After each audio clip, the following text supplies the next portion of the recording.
JPG Eklavya academy YouTube channel में आप सभी का हार्दिक स्वागत अभिनंदन वंदन है मेरे प्यारे एकलव्यों। एक लंबे अंतराल के बाद लेखपाल की आगामी परीक्षा को ध्यान में रखते हुए मैं यह वीडियो अपलोड कर रहा हूं। मुझे आशा नहीं, उम्मीद नहीं, बल्कि पूरा विश्वास है कि वो छात्र जो कि 24 जुलाई को लेखपाल का एग्ज़ाम देने जा रहे होंगे, उनके लिए ये सेशन बहुत ही लाभदायक सिद्ध होगा। शुरू करते हैं आज के ये पहले क्वेश्चन की तरफ। आज का ये पहला सवाल को पहला क्वेश्चन है, लेखपाल को वर्ष में कितने पड़ताल आवश्यक होते हैं? जी हाँ, लेखपाल पद दो प्रकार का होता है, एक चकबंदी लेखपाल, एक राजस्व लेखपाल। और अभी ये जो परीक्षा होने जा रही है ये राजस्व लेखपाल के लिए होने जा रही है।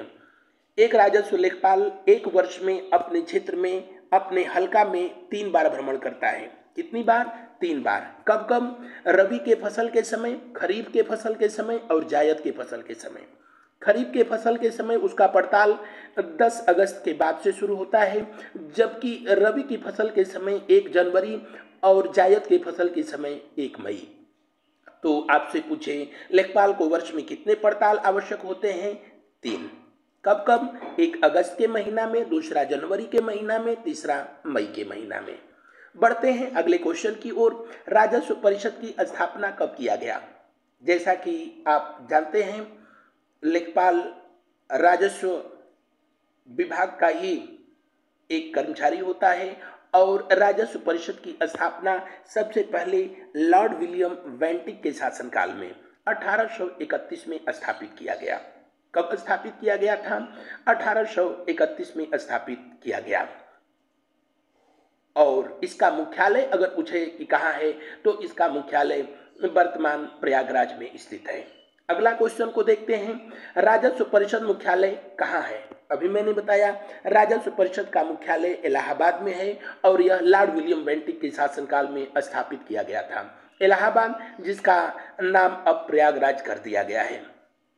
बढ़ते हैं नेक्स्ट क्वेश्चन की ओर। अगले सवाल को देखते हैं। Question number 4। गांव का नक्शा जो प्रशासनिक कार्यों में प्रयुक्त होता है क्या कहलाता है? जी हाँ, खसरा, सजरा, खतौनी या खेवट। तो गांव का नक्शा जो कि प्रशासनिक कार्यों के लिए प्रयोग किया जाता है उसे सजरा कहते हैं। किस नाम से जानते हैं? सजराज कहते हैं। गांव का नक्शा और उसके चारों तरफ जो कृषि योग्य भूमि होती है उसका नक्शा जो है खसरा कहलाता है, लेकिन गांव के नक्शे को सजरा के नाम से जानते हैं। किसी व्यक्ति के पास जितने भूभाग हैं उसका जो रिकॉर्ड होता है उसको खतौनी कहते हैं, लेकिन क्वेश्चन के अनुसार दूसरा विकल्प सही है। क्वेश्चन नंबर 5 को देखें। जिला गजेटियर विभाग की स्थापना कब किया गया? जिला गजेटियर विभाग, आपको सबसे पहले बता दें कि किसी जिले का जो गजट होती है वो गजट उस जिले के भू राजस्व से संबंधित ईच एंड एवरीथिंग सब कुछ लिखित फॉर्मेट में एक डॉक्यूमेंट होता है, एक रिकॉर्ड होता है। और इसे आज़ादी के बाद कब शुरू किया गया था? जी हाँ, इस विभाग की स्थापना आज़ादी के 10 साल के बाद यानी 1957 में शुरू किया गया था। हर जिले का गजेटियर विभाग का सबसे बड़ा अधिकारी उस जिले का जिलाधिकारी होता है। बढ़ते हैं नेक्स्ट क्वेश्चन की ओर। किसान बही योजना कब शुरू की गई? जी हाँ, किसान बही योजना 1992 में शुरू की गई थी। किसान बही पहले राजस्व लेखपाल के द्वारा ही दिया जाता था, लेकिन अब इसका सिर्फ डिजिटल वर्जन ही प्रोवाइड किया जाता है, प्रदान किया जाता है। क्वेश्चन नंबर 7 को देखें। चकबंदी कार्य सर्वप्रथम कब शुरू किया गया था? अगर आपसे पूछता कि चकबंदी कार्य सर्वप्रथम कब शुरू किया गया, तो आपको बता दें कि ओवरऑल चकबंदी का काम 1920 ईस्वी में सबसे पहले पंजाब में शुरू हुआ था। कहाँ पर? पंजाब में, जब भारत का गवर्नर जनरल लॉर्ड चेम्सफोर्ड हुआ करता था। लेकिन आज़ादी के बाद चकबंदी कार्य सबसे पहले 1954 में शुरू किया गया। कहाँ पर? तो उत्तर प्रदेश का जिला है सुल्तानपुर, उसकी तहसील है मुसाफिर खाना, जबकि उत्तर प्रदेश का ही जिला मुजफ्फरनगर जिसकी तहसील कैरोना है, और कैरोना में भी चकबंदी कार्य 1954 में ही शुरू किया गया था। चकबंदी कार्य 1958 में पूरे भारतवर्ष में शुरू हुआ था। तो दिए गए क्वेश्चन के अनुसार कौन सा विकल्प सही है? तीसरा विकल्प सही है। अगर क्वेश्चन में विकल्प 1954 रहता तो 1954 सही है।